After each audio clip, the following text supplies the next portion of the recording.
구약 성경 룻기 1장 15절에서 18절까지 거룩한 하나님 말씀을 제가 다 봉독해 드리겠습니다. 나오미가 또 이르되 보라 내 동서는 그의 백성과 그의 신들에게로 돌아가나니 너도 너의 동서를 따라 돌아가라 하니 룻이 이르되 내게 어머니를 떠나며 어머니를 따르지 말고 돌아가라 강권하지 마옵소서. 어머니께서 가시는 곳에 나도 가고 어머니께서 머무시는 곳에서 나도 머물겠나이다. 어머니의 백성이 나의 백성이 되고 어머니의 하나님이 나의 하나님이 되시리니 어머니께서 죽으시는 곳에서 나도 죽어 거기 묻힐 것이라. 만일 내가 죽는 일 외에 어머니를 떠나면 여호와께서 내게 벌을 내리시고 더 내리시기를 원하나이다 하는지라. 나오미가 룻이 자기와 함께 가기로 굳게 결심함을 보고 그에게 말하기를 그치니라. 아멘. 이제 복이 되는 인생 말씀 나눌 때 주께서 은혜 주시기를 원합니다. 룻기에 룻의 가족이 등장합니다. 이제 그 나오미 가족이 먼저 등장하는데 남편과 두 아들이 있었고 본래는 유대 땅 베들레헴에 거주했습니다. 당시는 사사시대였고 사회가 굉장히 어수선한 때였습니다. 게다가 자주 외적들이 침략을 해서 식량을 약탈해가는 일이 빈번했습니다. 그런데 이제 룻기고 때는 또 마침 흉년이 들어서 먹을 게 없게 되었고 그래서 자의반 타의반으로 나오미 가족이 고향 땅을 떠나서 그러니까 유대 땅을 떠나서 모압 땅에 가서 이민 정착을 하게 됐습니다. 낯선 땅에 새롭게 정착하기가 힘들었던지 나오미의 남편이 얼마 안 돼서 죽고 말았습니다. 잘 살아보자고 이민을 왔는데 남편이 떠나고 나니까 홀로 두 아들을 책임져야 되는 상황이 됐습니다. 그래서 나오미가 마음을 다잡고 열심히 살았습니다. 좀 어렵지만 그래도 조금씩 안정이 됐고 그 모압 사람들에게도 인정을 받게 됐습니다. 그래서 이제 두 아들도 장성을 해서 어느새 그 두 아들의 며느리 이제 그 모압 처녀들 중에서 결혼을 시키게 됐습니다. 이제 두 아들 그리고 두 며느리와 함께 이제 살면 됩니다. 이제 그냥 이렇게 지내면 그럭저럭 지낼 수 있었는데 안타깝게도 또다시 두 아들들이 죽고 맙니다. 이때 아마 두 아들들이 10대 후반, 20대 초반 정도 나이였을 것입니다. 나오미는 어떻게 할 바를 몰랐습니다. 10년 사이에 왜 나에게 이런 불행한 일이 계속될까 이해할 수 없었습니다. 그렇게 마음을 잡지 못하고 있는데 들려오기를 하나님이 고향 땅, 유대 땅에 다시 양식을 주셨다라는 소식을 들었습니다.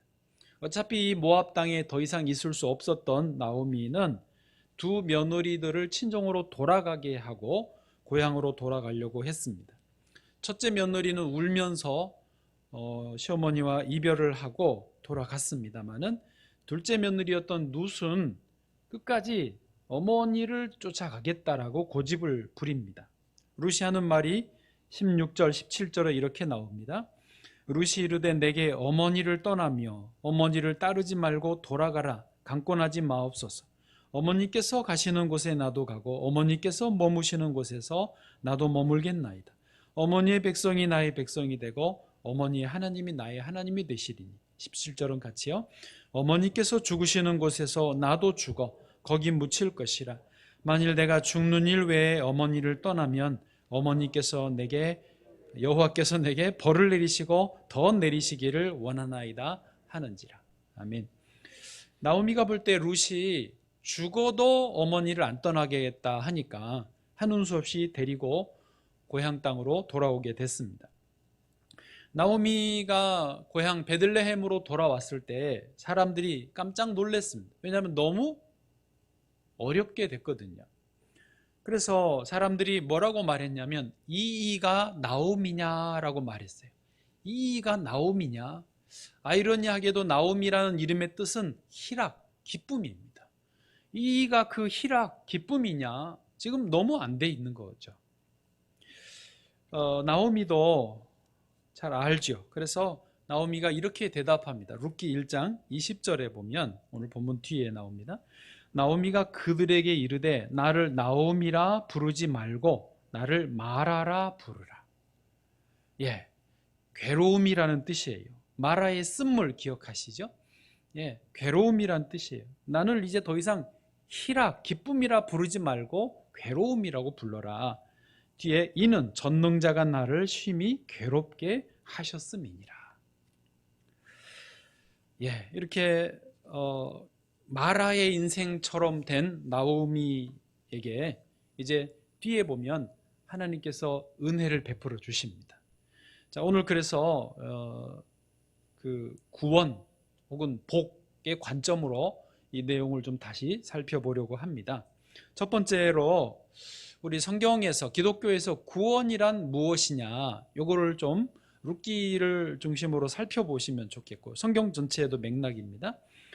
성경에서 구원이란 것은요, 저주의 상태에서 복된 상태로의 전환을 말합니다. 이해되시죠? 이게 저주, 인류가 죄 아래에 놓여 있었습니다.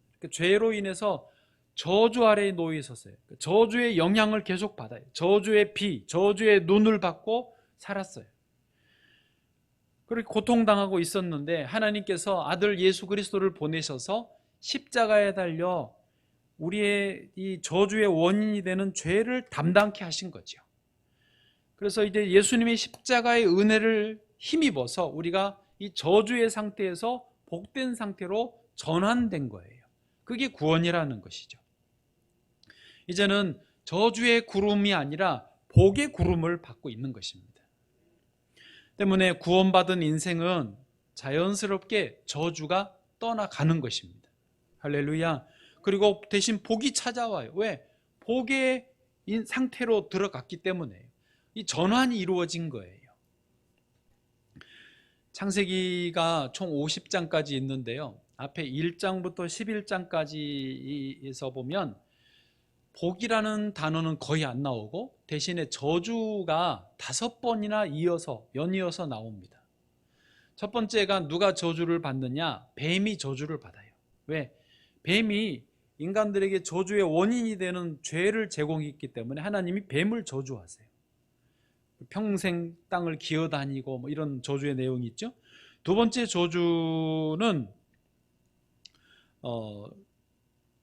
그 인간이 받습니다. 인간이 또 그 죄 아래에 들어갔기 때문에 아담, 남자는 평생 이마에 땀이 흘러야 먹을 수 있고 여성은 출산의 고통을 주시는 것이죠.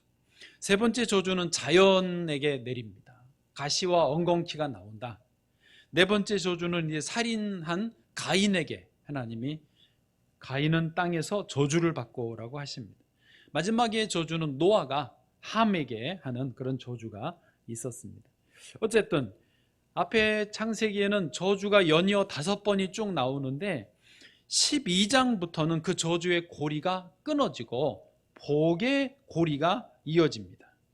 12장부터 50장까지 이제 족장 시대인데 하나님이 아브라함에게 복을 주십니다.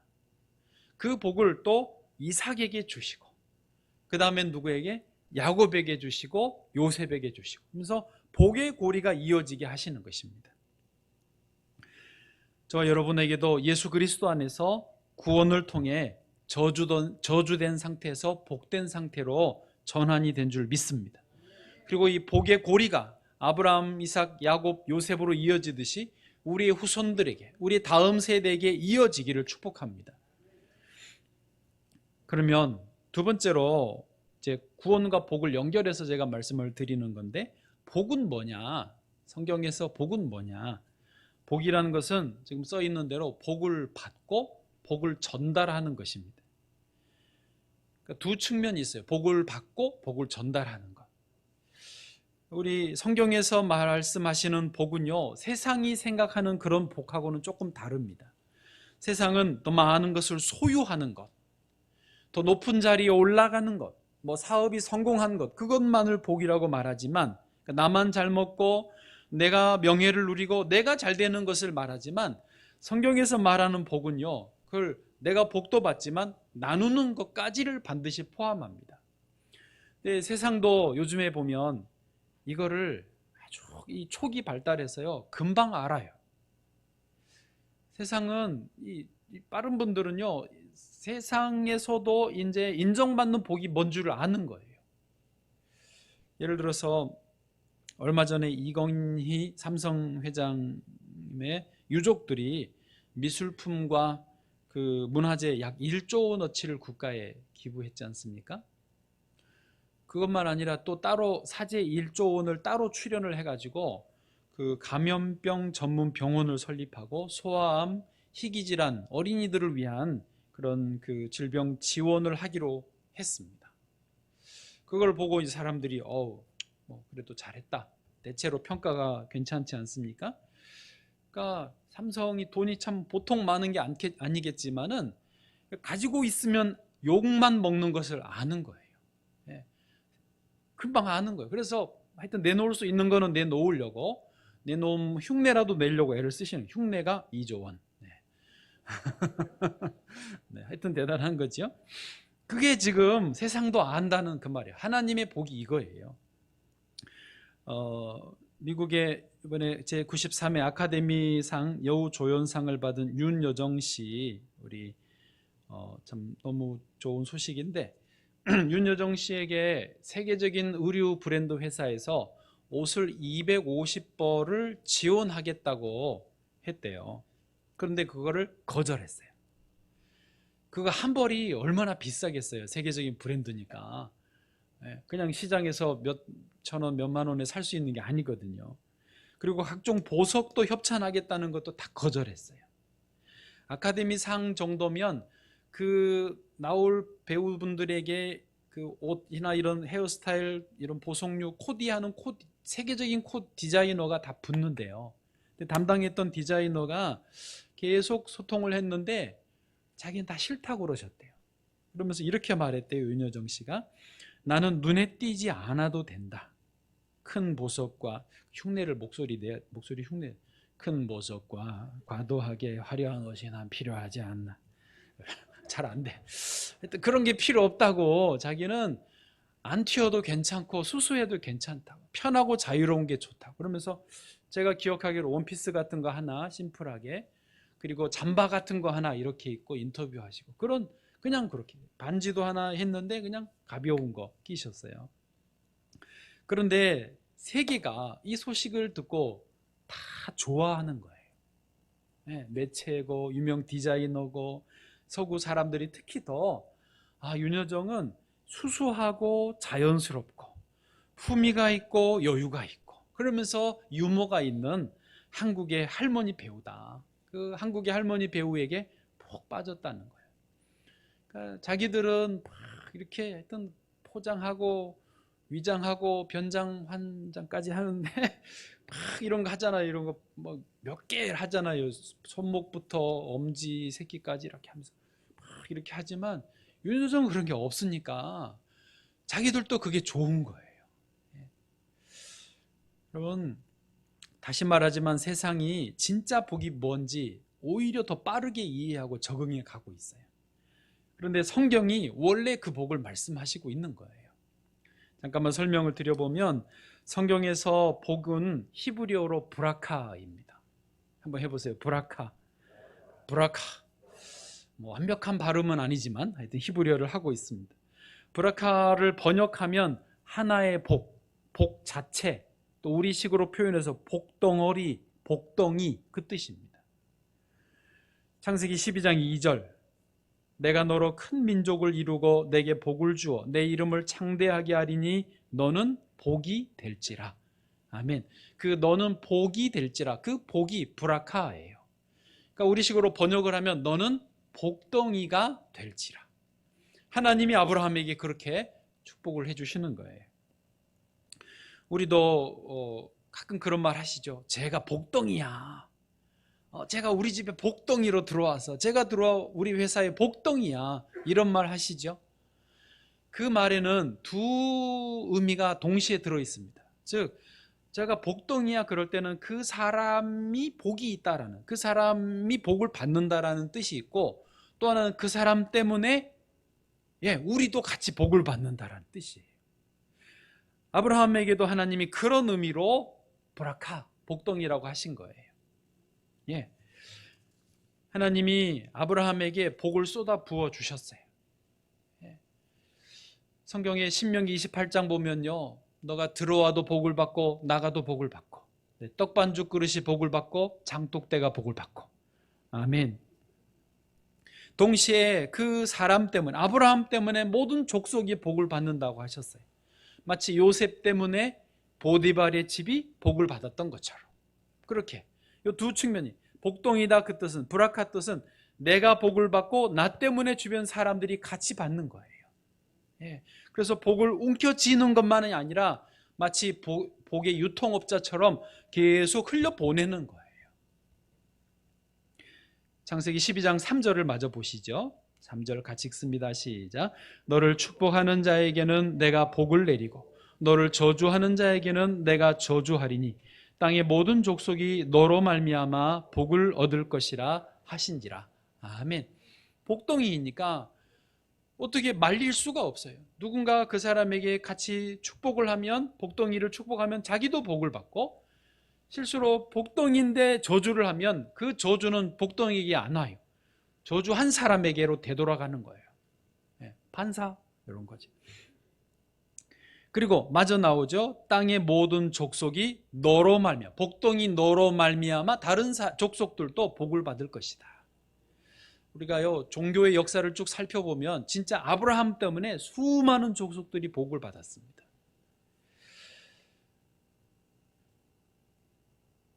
그래서 복덩이는 복이 되는 인생인 것입니다. 오늘 본문으로 다시 돌아와서 룻이 그렇게 복덩이, 복이 되는 인생이었습니다. 사실 시어머니였던 나오미는 룻이 복덩이인 줄을 잘 몰랐어요. 오히려 룻이 계속 시어머니 따라온다 그러니까 곤란해했습니다. 왜? 하나는 이제 다시 이스라엘 유대인 공동체로, 신앙 공동체로 들어가면 며느리를 이방 여인으로 얻었다는 것은요, 흠이에요. 욕먹을 짓이에요, 어찌 보면. 그래서 가능하면 떼어놓고 오려고 그랬는데 따라온다 그러니 보통 곤란한 일이 아니었습니다. 또 하나는 가난했잖아요. 먹을 게 없었기 때문에 식구 하나 늘어서 좋을 게 없는 거예요.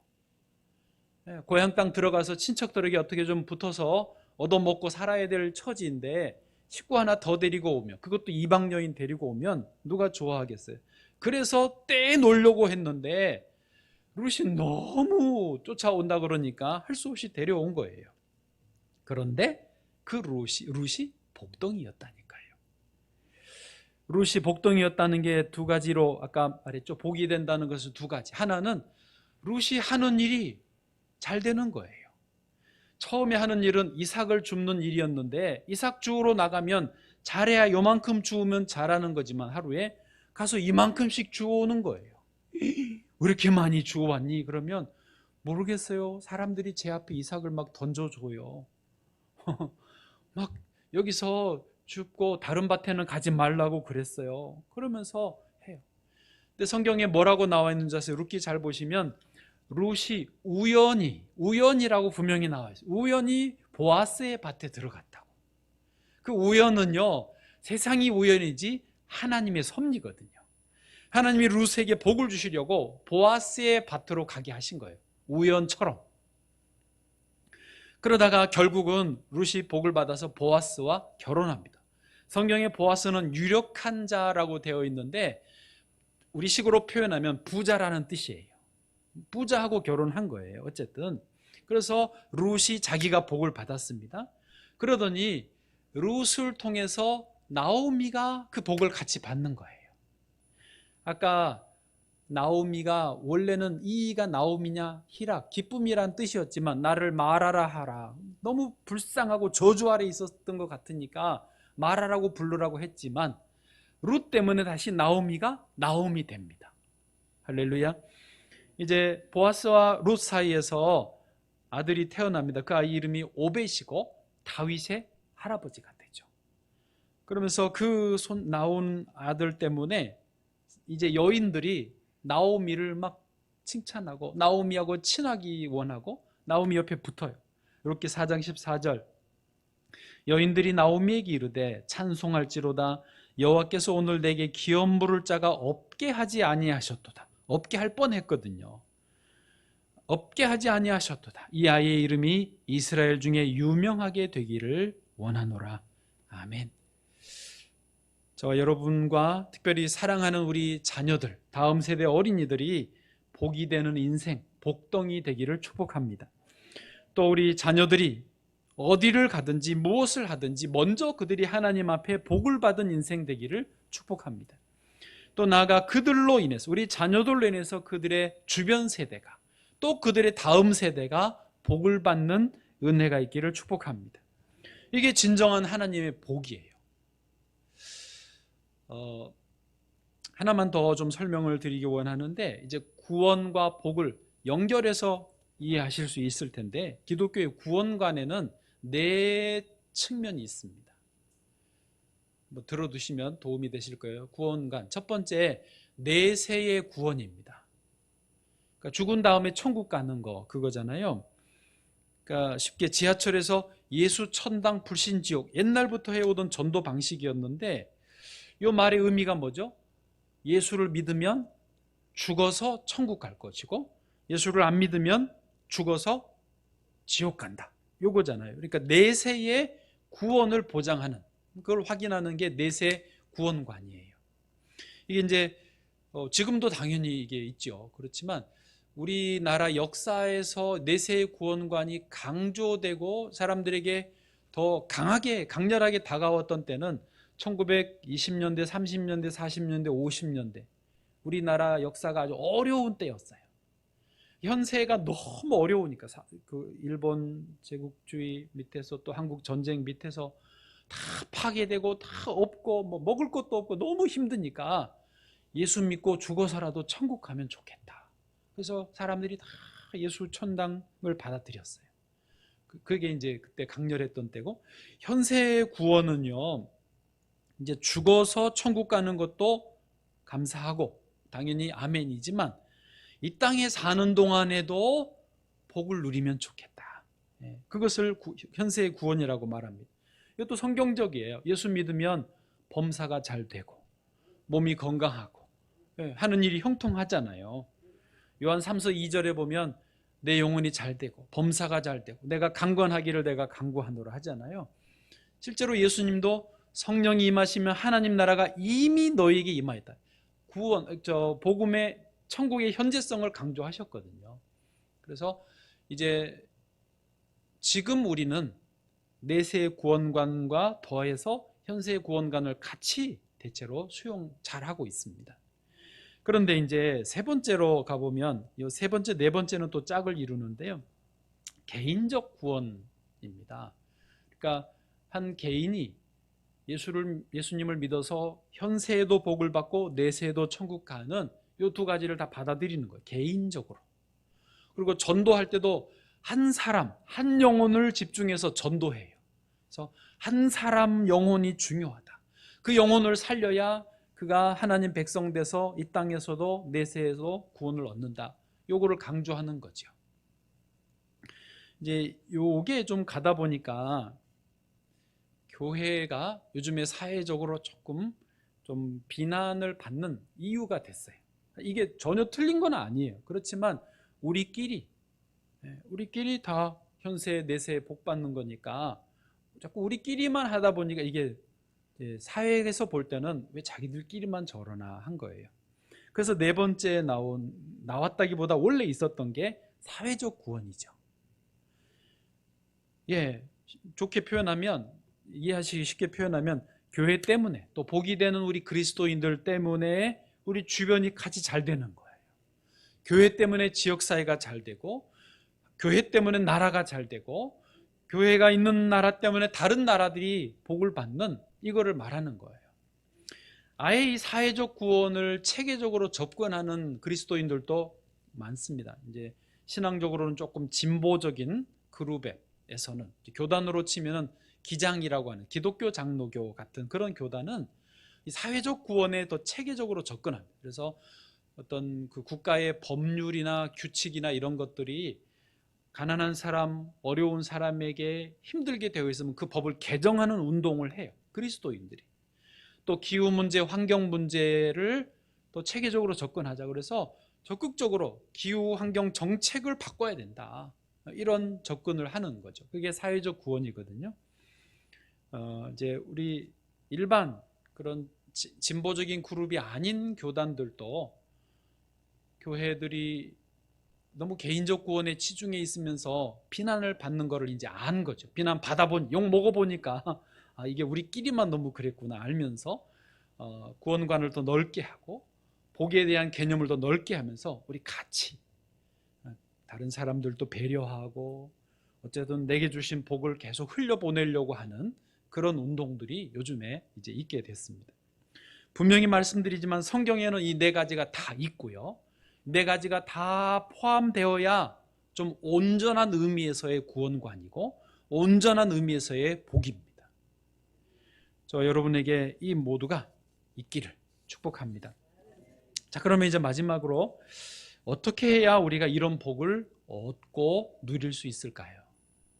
복은 아까 얻고 누리고 나눈다고 그랬는데 어떻게 해야 이 복을 받고 누릴 수 있느냐 이 말입니다. 대답이 너무 간단해서 내가 미안할 건 없지만 대답은 너무 간단합니다. 어떻게 하면 됩니까? 오직 주님 안에 있으면 됩니다. 쉽죠? 주 안에 있으면 돼요. 너무 쉬워서 잊어버리실까? 본문에서 그걸 명확하게 보여주세요. 나오미가 오늘 본문 15절에 이렇게 말합니다. 나오미가 또 이르되 보라 너의 동서는 누구죠? 첫째 며느리 오르바예요.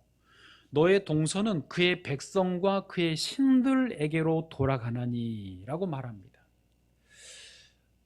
그 오르바 첫째 며느리에게 돌아가라고 할 때 이제 인사하고 울면서 돌아갔는데 그 돌아간다는 의미가 뭐냐면 그냥 친정집으로 모압 백성에게로 그냥 가는 게 아니라 그 모압의 신들에게로 간다는 의미예요. 모압의 신의 보호 아래로 다시 되돌아간다라는 거예요. 그러니 너도 너의 동서를 따라 돌아가라. 나오미가 그랬다니까요. 그러면 모압의 신은 무슨 신이냐? 그모스라고 신이 알려져 있습니다. 모압 신은 그모스예요. 이렇게 생겼어요. 웃기죠? 네.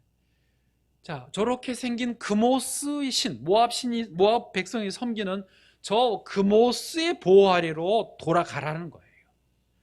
여러분, 지금은 안 그렇지만 당시에는요, 한 민족은 자기들이 섬기는 신이 각각이 있었어요. 그래서 민족과 민족이 전쟁을 해도 민족이 싸우는 게 아니라 신들의 전쟁이에요. 그래서 어느 신이 세냐, 너희 신이 세냐, 우리 신이 세냐, 이 싸움이지.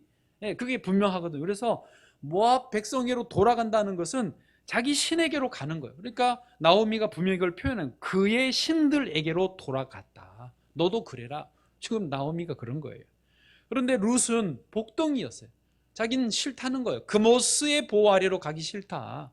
그걸 말하는 거예요. 룻이 공연히 고집 피우는 게 아니에요. 룻이 분명히 말합니다. 16절에 보시면 지금 그 어머니가 한 말을 그대로 다는 아니지만 뒷부분에서 그 부분을 그대로 반영해서 말합니다. 16절의 뒤에 어머니의 백성이 나의 백성이 되고 어머니의 하나님이 나의 하나님이 되시리니. 그러니까 룻의 이 고백은요, 결심은 뭐냐? 나는 그모스의 보호 아래에 있지 않겠다고. 거기로 돌아가지 않겠고 나는 어머니가 섬기는 여호와 하나님의 보호 아래에 있겠다라고 결심한 거예요. 이걸 이해하셔야 돼요. 여러분, 여호와 하나님은요, 여호와라는 뜻은 스스로 있는 자이잖아요. 여호와께서는 제가 오늘 새벽에도 옥상에 올라가서 새벽 5시 전에 올라가면 아직 해 뜨기 전에, 그러나 해가 뜨려고 할 때 오늘 날씨가 또 얼마나 좋아요. 하늘을 보는데 진짜 여호와가 느껴지더라고요. 스스로 있으신 여호와께서 이 우주 만물을 창조하시고 여호와께서 지금도 우주를 다스리고 계시고 그 여호와께서 당신의 형상대로 우리를 창조해 주시고 그리고 우리에게 은혜와 복을 주기를 원하시는 분이 여호와이세요. 예수 그리스도 안에서 말이죠. 그러므로 지금 여호와가 보실 때 그모스 저런 이방신이 아니라 여호와를 따르겠다고 하는 룻을 보실 때 여호와께서 기분이 어떠시겠어요? 이뻐요, 안 이뻐요? 우리식으로 이뻐요. 진짜 얼마나 이쁘시겠어요? 룻에게 복을 주고 싶으시겠어요? 안 주시고 싶겠어요? 너무너무 다 주고 싶으시죠. 가라고 그래도 안 가고 여호와에게로 온다고 그러니 얼마나 이쁘시겠어요. 바로 그겁니다. 여러분, 우리가 하나님 앞에 복을 받는 비결이 다른 게 없어요. 여호와의 은혜 아래에 있는 거예요. 여호와 안에, 예수 그리스도 안에 있으면 거기에 다 있는 거예요. 그걸 깨닫기를 원합니다. 사도 바울이 이것을 보았어요. 영적으로 깊이 체험하고 경험하고 3층점까지 가봤어요. 그래서 이렇게 고백하죠. 골로새서 2장 3절. 그 안에는, 이제 여기서는 그리스도이시지만 하나님이시죠. 그 안에는 지혜와 지식의 모든 보화가 감추어져 있느니라. 아멘. 빌립보 4장 13절 같이요. 내게 능력 주시는 자 안에서 내가 모든 것을 할 수 있느니라. 아멘. 여러분, 너무 간단해서 여러분이 가볍게 들으실까 제가 염려가 되지만 이것은 분명합니다. 다른 것 아니라 오직 예수 그리스도만을 구하시면 돼요. 내가 주님 안에 있기만을 원합니다. 내게는 주 한 분이면 충분합니다. 주밖에 없습니다. 이 고백을 분명히 중심에서부터 해보십시오. 룻처럼, 바울처럼. 그러면 그 놀라운 그 어마어마한 하나님의 보화와 지식과 능력을 경험하시게 될 것입니다. 우리 집사님 한 분이 며칠 전에 저한테 전화를 하셨어요. 이름은 안 밝힙니다. 전화로 간증을 하시는데 이러시는 거예요. 며칠 한 2주 전쯤이신 것 같아요. 너무 지치고 힘들고 외롭고 마음이 어려워서 밤에 잠자기 전에 하나님께 간절히 기도했대요. 성경도 물론 통독 따라서 매일매일 열심히 읽지만 마음이 또 힘들 때가 있잖아요. 너무 최근에 힘들어서 하나님께 뭐라고 기도했냐? 하나님, 저 너무 힘들어요. 하나님, 저 꼭 한 번만 뵙게 해주세요. 얼굴 한번 보여주세요. 나는 주님밖에 없어요.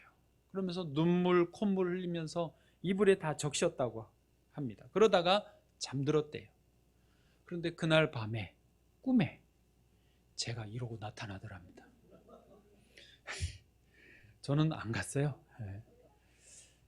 여러분, 가끔 성도님들이 꿈에 저를 보셨다고 말해 주셨는데 저는 잘 잤습니다. 저하고는 상관이 없고 저는 그냥 목사로서 사람이에요. 분명히 말씀드리지만, 그러나 성도님들의 꿈에 목사가 보이는 것은 하나님을 대신해서 잠깐 보여주시는 거예요.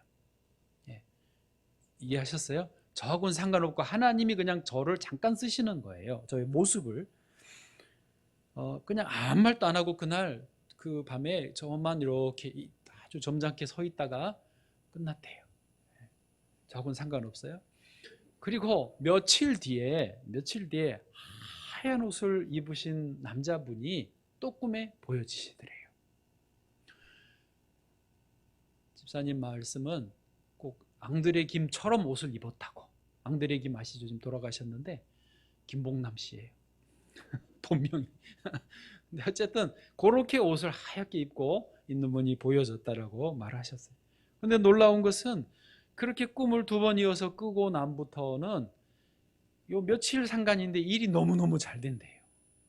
감사한 일. 자세히 말할 수는 없지만 너무 감사한 일이 생기고 또 생기고 또 생기더라는 거예요. 그러면서 전화로 저한테 그 상황을 다 설명하면서 물어요.